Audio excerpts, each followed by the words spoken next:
And most humans are completely unaware that there is a dimension of consciousness in them that is deeper than their personality, their personal self.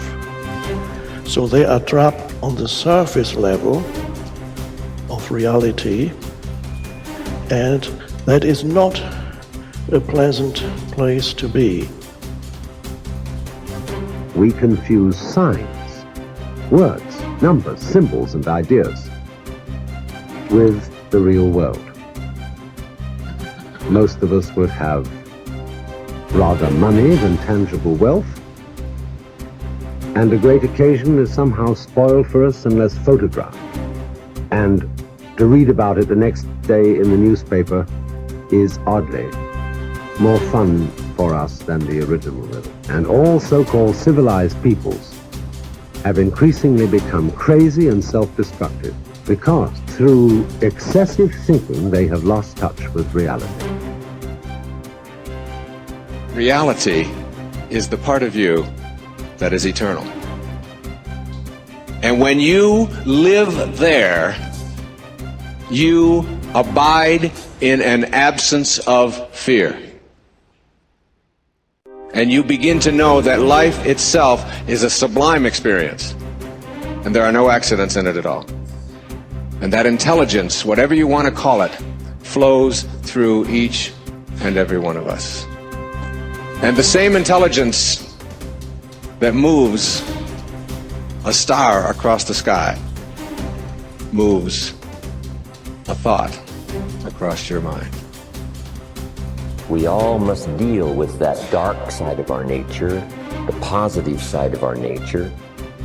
And it isn't that it ever gets done or finished, but that we should suppress those things that would cause us trouble, not only within ourselves, but cause us trouble with someone else.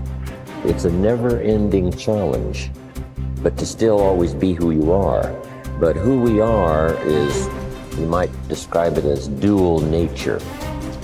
And the key to life is to become the most of the good in you and the least of the bad. Because you've got to make a move which will put yourself out of your own control into the control of a better. If you don't believe in the Christian kind of a God, you can believe in the Hindu kind of a God, who is your inner self, the real self, the spirit, which is substantially identical with God.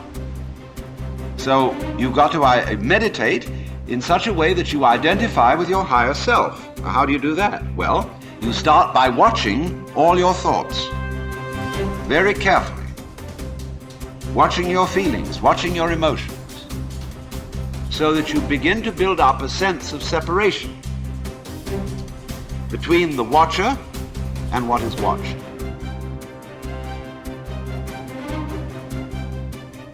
You cannot change conditions or circumstance. You don't have to let them control you. We can't control what's going on outside, but we can control what's going on inside. Unfortunately, I don't think many of us have been raised to really understand that. And it's a lack of understanding that's causing all our problems. We are the only creature on the planet that's totally disoriented in our environment. All the little squirrels, the birds, all the animals are completely at home in their environment. They blend in. You and I are totally disoriented in our environment. We've been given the mental faculties to create our own environment. However, we go right through school and we've never learned that. We have higher faculties and the average person has no knowledge of how to operate with them. We have perception, the will, reason, imagination, memory, and intuition. Those mental faculties, they're not just words. They're actually mental faculties that we can use to take control over our world and to create the environment that we want. But unfortunately, we grow up, we don't know that. We've been raised to live through by what we see, hear, smell, taste, and touch. We've been raised to be controlled by what's going on outside.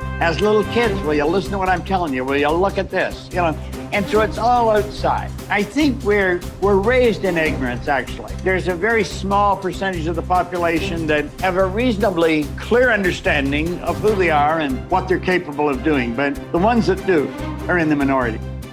It's so important for people to remember that they're the creators of their lives instead of the victim of their lives. The victim is saying, I'm feeling this way because that person or that circumstance, or I don't have any money, is causing me to feel this way. That's my relationship with money. What that really means is I'm using my lack to reaffirm my dependency, my addiction, my conditioning. That's my relationship with money, is that I put my attention on money because I don't have it. Their relationship with money is, of course, built on lack. And so when they don't have it, they feel bad. What they're really saying is my outer environment, my reality is actually controlling the way I feel and the way I think. So Lewis, why are you in a good mood today? Things are going good. Why are you in a bad mood? Things are going bad today. So this unconscious program of victimization is saying that we're allowing our environment to influence the way we feel and the way we think. Isn't that what victimization is? And the stronger the emotion we have to our lack, the more we put our attention on the fact that we don't have it. So then the person has forgotten that they're creating reality because what they're creating is lack. Okay, let's create from the field instead of from matter. Get a coherent heart, get a coherent brain, relax in the heart, and energy moves right into the brain. We've measured this 1,000 times, and all of a sudden the person moves into these beautiful, elegant brainwave states where they're super creative, right? The future must become the present in the imagination of the one who would wisely and consciously create circumstances. I think right now everybody wants to create circumstances because they don't like the ones they find themselves in. But you see, you cannot change the circumstance you find yourself in. You can only change your perception of them. And when you do that, you change the circumstance. So we say here, the future must become the present in the imagination of the one who would wisely and consciously create circumstance. We must translate vision into being. Thinking of into thinking from. Imagination must center itself in some state and then view the world from that state. See yourself where we want to be and then be there. Thinking from the end is an intense perception of the world of fulfilled desire. That is so cool. Thinking from the end is an intense perception of the world of fulfilled desire. So what are we doing? We're building a goal, and then we see ourselves already having accomplished the goal. Thinking from the end is an intense perception of the world of fulfilled desire. Already got it. I don't have to get it, I've already got it. That's an intense perception of the world of fulfilled desire. In other words, you got it. It's here. Now think. Are you thinking from the end or are you thinking of the end? If you're thinking of the end, your thinking is way out there. If you're thinking from the end, you're part of it. See, the end result has already happened in our mind. We're created beings. We're God's highest form of creation. We can create in our consciousness the kind of person we want to be and then be that person. And that's what he said here. We must translate vision into being. So we don't just visualize it, we be it. The longer you're conscious of that energy, the more you draw that future to you. What does the synchronicity mean? It means whatever you're doing inside of you is producing that effect outside of you. Pay attention to what you did. Keep And do more it of it, again. yeah. So generate a little bit more abundance. Just do it for an experiment. Now, when the synchronicity happens, do you think you feel suffering or do you think you feel a little excitement? You feel inspired, right? Mm-hmm. So then that synchronicity is saying, use this energy, use this feeling. It should be easier for you to feel this now and go back and do it again. Mm-hmm. Keep the experiment going. And here comes the promotion, here comes the email, here comes the person you meet at the right time, Yes. right? Well, we have something happening here, and then that becomes the momentum, right? So then we generate abundance. That's how we do it. We generate abundance, right? So then if you have an hour meditation where you're tuning into your abundant future, but then you're spending the other 15 hours a day in lack, don't expect anything to change. You defaulted.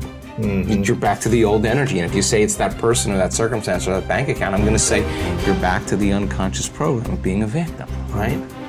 So then let's go a step further. If your personality creates your personal reality, and it does, and your personality is made up of how you think, how you act, and how you feel, then the present personality who's listening to this podcast has created the present personal reality called their life. Nothing big there. Which means if you want to change your personal reality, you're going to have to change your personality. Right. Nothing changes in your life until you change.